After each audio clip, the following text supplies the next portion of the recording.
saya mau bahas tentang tofu. Kalian pasti bertanya, Mbak Ogi nih ke Inggris-Inggrisan, bilang aja tahu. Tenang, tahu memang bahasa Inggrisnya tofu. Tapi di Indonesia tahu yang satu ini beda.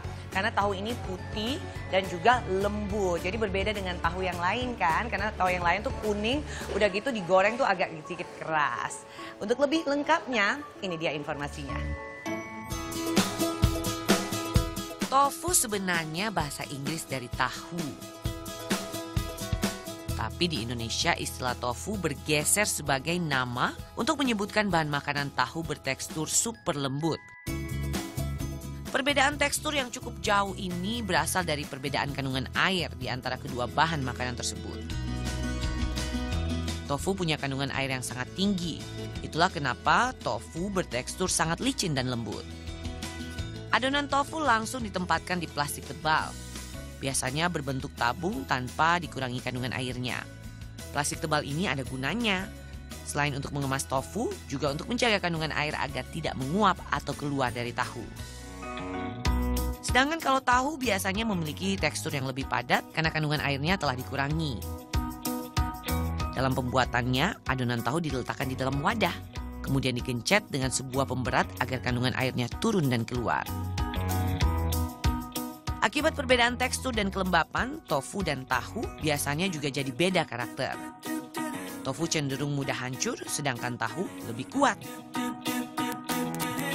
Jadi untuk dimasak pun harus dibedakan. Kalau tahu biasa bisa langsung dipotong-potong, kalau tofu bisa dengan cara dipotong di bagian tengah menjadi 2 bagian.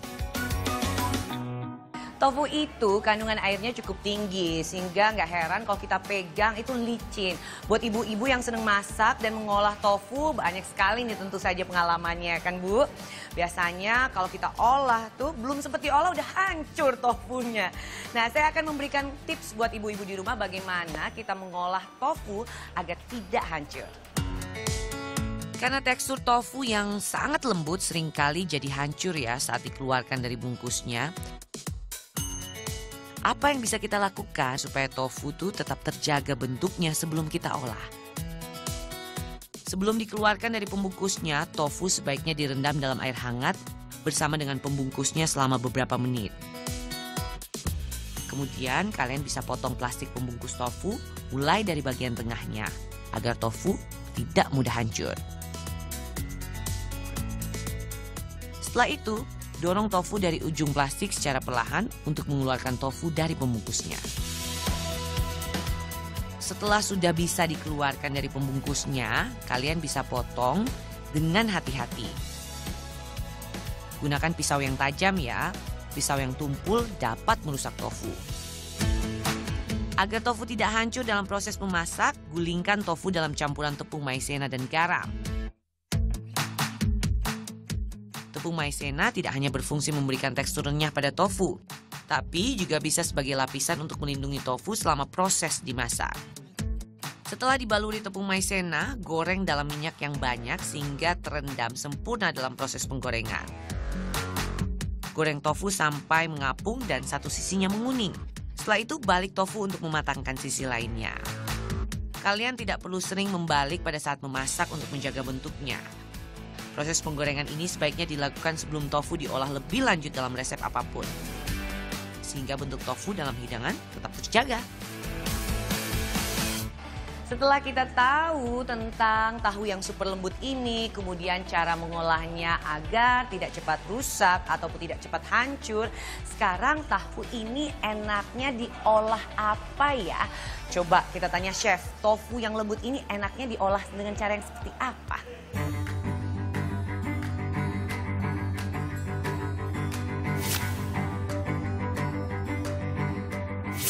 Tofu itu cocok diolah, bisa kita untuk deep fried juga bisa, kemudian untuk dibikin kayak sapo, terus dibikin kayak rebus-rebusan, kayak apa dimasukin ke dalam sabu-sabu gitu juga bagus juga.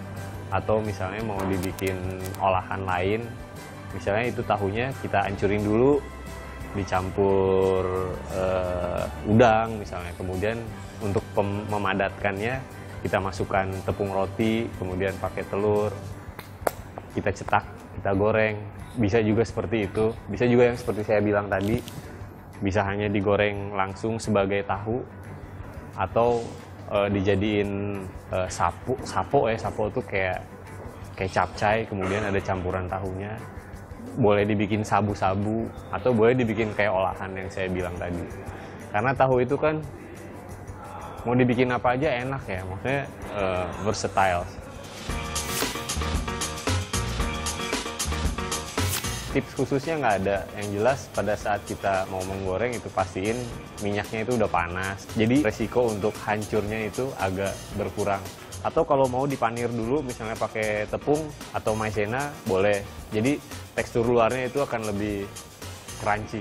Kemudian pada saat kita motong tofu tuh, kan biasanya di dalam plastik tabung gitu, itu rentan sekali, hancur, berantakan. Nah itu kita harus pastiin pisau yang kita pakai itu harus benar-benar tajam.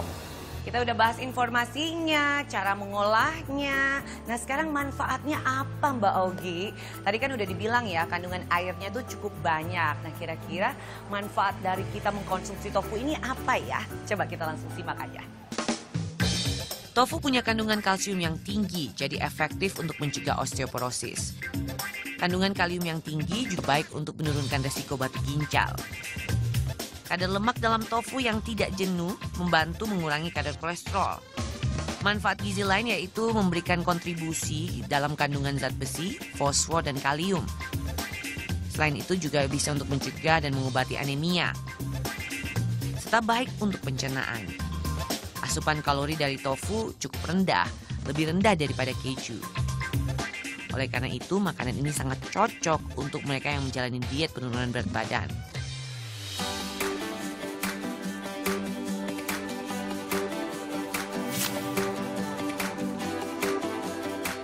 Tofu itu sumber protein nabati.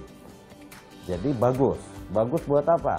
Kita tahu kegunaan protein bagus buat pertumbuhan. Ya, buat pertumbuhan dan buat apa? Regenerasi sel. Sel-sel tubuh kita ada yang mati diganti dengan sumber protein, ngebentuk. Jadi tofu itu bagus sekali buat sumber protein nabati. Kita makan protein juga ada protein hewani, ada protein nabati. Tapi harus lebih banyak protein hewani. Kenapa? Karena kualitasnya protein hewani itu yang terbaik dibanding nabati. Cuma makanan itu harus kombinasi, kembali lagi. Jelas. Jadi tahu atau tofu yang lebih tinggi airnya, kan dia kandungan zat gizinya relatif lebih sedikit. Karena dari misalnya 100 gram tofu yang tinggi air dengan 100 gram yang tofu rendah air. Kandungan zat gizinya kan dia pelarutnya lebih banyak, berarti airnya. Itu menjadi zat gizinya berkurang dibanding yang lebih padat. Tidak terasa ya, udah 30 menit. Gak apa-apa, kita akan ketemu lagi. Makanya tetap nonton terus One Day Food setiap hari Senin sampai dengan Jumat jam 2 siang hanya di Net. Sampai jumpa.